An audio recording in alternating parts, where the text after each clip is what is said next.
Modern sex dolls have evolved significantly over the last decade, becoming more realistic and customizable. Demand for sex dolls has increased dramatically in recent years.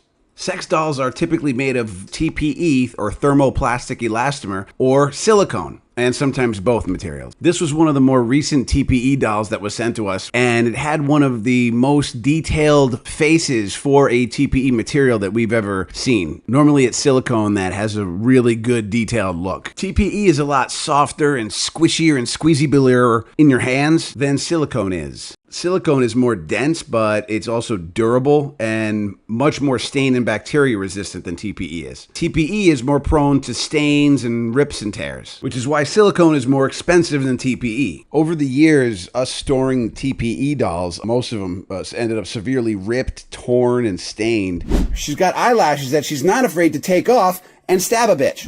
And we have yet to understand the reasoning why this one happened to stay in pretty good shape with no rips. This is also partly on us. We would store some in certain positions that you probably shouldn't store them in. This video is a comparison between the two materials, TPE and silicone. And we're also showing it through this side-by-side comparison of this older TPE doll versus this newer, more modern silicone doll that was sent to us from Starpery. She's got some more advanced features, which we'll get into a little bit later, while the TPE doll has just got some big old bombs. This is an old school versus new style sex doll, or what do they call it? Gangster? Old time gangster style? Old OG. Old gangster. And right here we're showing the difference in squishiness of the materials, and you can see how the silicone here is a much more firm, where the TPE and the other doll is much more squishy. You can grab it and shake it and move it around. If you ask me, the silicone is more realistic in terms of, maybe not the nose honking schnoz.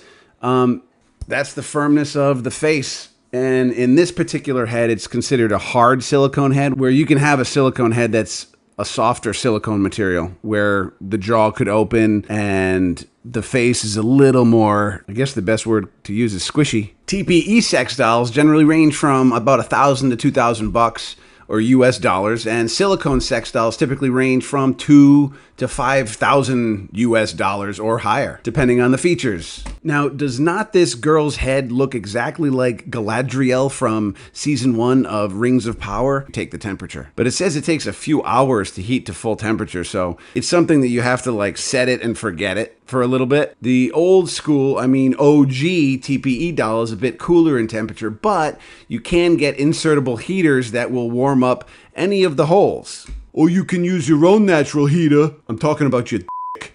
In case it wasn't already assumed, both dolls have vaginal and anal orifices, or holes. You can also choose between a built-in vagina or insertable vagina, which is basically a tube that's stuffed all up in that hole that you can pull out, wash out separately, and squeeze it back in. And the removable vagina they have for TPE or silicone dolls. So if you're looking for your first doll and you don't want to spend the extra money, you may want to consider a TPE doll that will last a lot longer than we've been able to get them to last if you take good care of it. But if cash isn't an issue, which most people it is, you may want to consider a silicone sex doll. You can also get some great advice from doll owners online in the Doll Forum website, so check that out. We have no affiliation with them. It's just a great place to go for any topic sex doll related. And if you end up on the Starpery website to buy anything, use that code JOKESTRAP for $350 US off.